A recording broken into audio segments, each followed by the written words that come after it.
Hello my dear soulmates, നമ്മളിന്നിവിടെ നോക്കാൻ പോകുന്നത് 3 കാർഡ്സാണ്. നിങ്ങൾക്ക് ഏറ്റവും കൂടുതൽ അട്രാക്ഷൻ തോന്നുന്ന ഒരു കാർഡ് സെലക്ട് ചെയ്യാം. നമുക്കിവിടെ ഫസ്റ്റ് കാർഡ് റീഡ് ചെയ്യാം.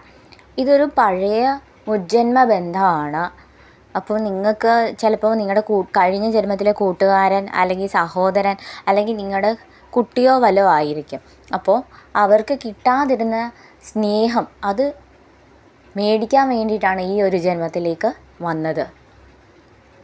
ഇതൊരു നിഷ്കളങ്കമായ സ്നേഹം എന്താണെന്ന് നിങ്ങളെ പഠിപ്പിക്കാൻ വേണ്ടിയിട്ടാണ് നിങ്ങളുടെ അടുത്തോട്ട് വന്നത്. ഇതൊരു മുജ്ജന്മ ബന്ധമായിട്ടാണ് കാണിക്കുന്നത്. നിങ്ങളെ ഇന്നസെൻ്റ് ആയിട്ടുള്ള സ്നേഹം എങ്ങനെയാണ് എന്ന് തിരിച്ചറിയാൻ വേണ്ടിയിട്ടും അത് പഠിപ്പിക്കാൻ വേണ്ടിയിട്ടും വന്ന ഒരാളാണ്. അതും കഴിഞ്ഞ ജന്മത്തിൽ നിന്നും. ചിലപ്പോൾ നിങ്ങളുടെ ഒരു കൂട്ടുകാരനോ കൂട്ടുകാരിയോ ആവാം. അതുപോലെ തന്നെ ഈ ജന്മത്തിൽ വന്നിരിക്കുന്നത് ഒരു ഇന്നർ ചൈൽഡ് ഹീലിങ്ങിന് വേണ്ടിയിട്ടാണ് ഈ ജന്മത്തിൽ വന്നിരിക്കുന്നത്. നമുക്കിനി കാർഡ് നമ്പർ 2 പോവാൻ. നിങ്ങൾ കണ്ടുമുട്ടണമെന്നത് ഒരു വിധിയാണ്. ഇതൊരു വോക്ക് അവേ കാർഡാണ്. നിങ്ങൾക്ക് ഇത് നിങ്ങളുടെ ജീവിതത്തിൽ വരും ഇങ്ങനൊരു വ്യക്തി. പക്ഷേ ഈ ഒരു വ്യക്തി നിങ്ങളുടെ ജീവിതത്തിൻ്റെ ഒരു ഭാഗമാവത്തില്ല. പക്ഷേ ഒഴിവാക്കാനുള്ളൊരു ബന്ധമാണ്. നിങ്ങൾ പരസ്പരം കണ്ടുമുട്ടണമെന്നും സ്നേഹത്തിലാവണമെന്നും പിന്നീടത് പിരിഞ്ഞു എന്നതും ഒരു വിധിയാണ്. ഇതൊരു വിധിയാണ്. പക്ഷേ ഈ റിലേഷൻഷിപ്പിലൂടെ നിങ്ങളൊരു ഗുണപാഠം പഠിക്കും. അത് നിങ്ങൾ പഠിക്കാൻ വേണ്ടിയിട്ട് തന്നെയാണ് ഈ ഒരു വ്യക്തി നിങ്ങളുടെ ജീവിതത്തിലോട്ട് വരുന്നത് തന്നെ. അതായത് ചിലപ്പം സെൽഫ് റെസ്പെക്റ്റിന് വേണ്ടിയിട്ടായിരിക്കും. നിങ്ങൾക്ക് തന്നെ വില കൊടുക്കാതെ ആ ഒരു പാർട്ട്ണറിൻ്റെ പുറകിന് നടക്കും. പക്ഷേ പുള്ളി നിങ്ങളെ ഇട്ടിട്ട് പോകും. അപ്പോൾ നിങ്ങൾ വിചാരിക്കും, അയ്യോ എന്താ എന്നെ ഇട്ടിട്ട് പോകുന്നത്, പിന്നെയും പുറകിന് പോകും. പിന്നെ അവസാനമാകുമ്പോൾ നിങ്ങൾ തന്നെ മടുക്കും. എനിക്കൊരു വിലയില്ലേ, ഞാനൊരു പട്ടിയാണോ എന്ന് തന്നെ നിങ്ങളിങ്ങനെ ഉള്ളിലിങ്ങനെ ചിന്തിച്ച് നോക്കും. അയ്യോ ഞാനെന്തിനാ എപ്പോഴും പുറകെ ചെല്ലുന്നത്, ഞാൻ വിളിച്ചില്ലെങ്കിൽ എന്നെ വിളിക്കത്തില്ല, ഞാൻ ടെക്സ്റ്റ് അയച്ചില്ലെങ്കിൽ എനിക്ക് തിരിച്ച് റിപ്ലൈ തരത്തില്ല. അങ്ങനെയൊക്കെ ഉള്ളൊരു കൈൻഡ് ഓഫ് പേഴ്സണാണിത്. അതുകൊണ്ട് തന്നെയാണ് നിങ്ങളെ സെൽഫ് റെസ്പെക്റ്റ് കൂടുതൽ പഠിപ്പിക്കാനും നിങ്ങളിലേക്ക് കുറേ കൂടെ നോക്കാനും വേണ്ടിയിട്ട് യൂണിവേഴ്സ് അയച്ച ഒരു വ്യക്തിയാണിത്. നിങ്ങളുടെ ലൈഫ് കുറച്ചും കൂടി ബെറ്ററായിട്ട് തന്നെ മുമ്പിലോട്ട് പോകണം. അതിന് വേണ്ടിയിട്ട് യൂണിവേഴ്സ് അയച്ച ഒരു വ്യക്തിയാണ് ഇത്. അതായത് ഈ ഒരു റിലേഷൻഷിപ്പ് കാരണം നിങ്ങൾക്ക് കുറേ ബാഡ് എക്സ്പീരിയൻസ് ഉണ്ട്.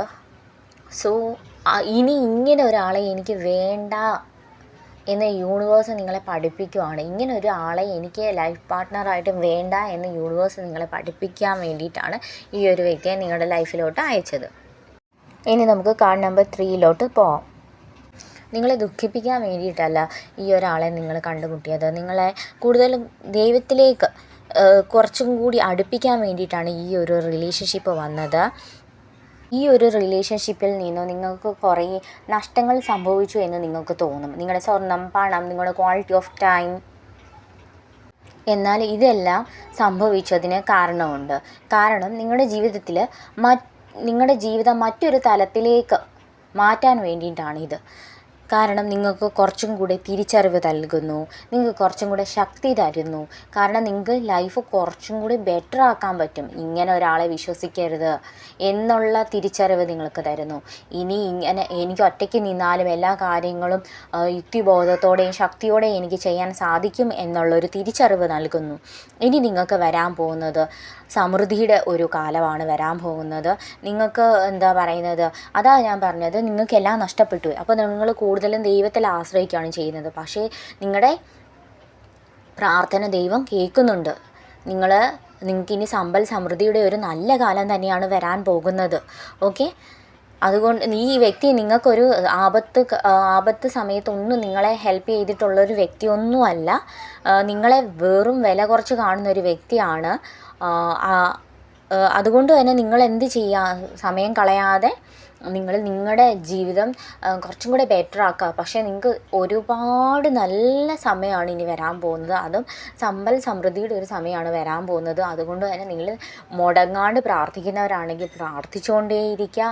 നിങ്ങൾ പണത്തിന് വേണ്ടിയിട്ടാണെങ്കിലും അല്ലെങ്കിൽ മനസ്സമാധാനത്തിന് വേണ്ടിയിട്ടാണെങ്കിലും നിങ്ങൾ ഒരിക്കലും പ്രാർത്ഥന എന്ന് പറയുന്ന ഒരു കാര്യം നിങ്ങൾ മുടക്കാണ്ടിരിക്കുക. നിങ്ങൾ കൂടുതൽ ഹാപ്പി ആയിട്ടിരിക്കുക. ആ ഒരു വ്യക്തിയിൽ നിന്നും നിങ്ങൾക്ക് എന്തെങ്കിലും ഒരു ദുരനുഭവം ഉണ്ടായിട്ടുണ്ടെങ്കിൽ ഇനിയും പോവാതിരിക്കുക.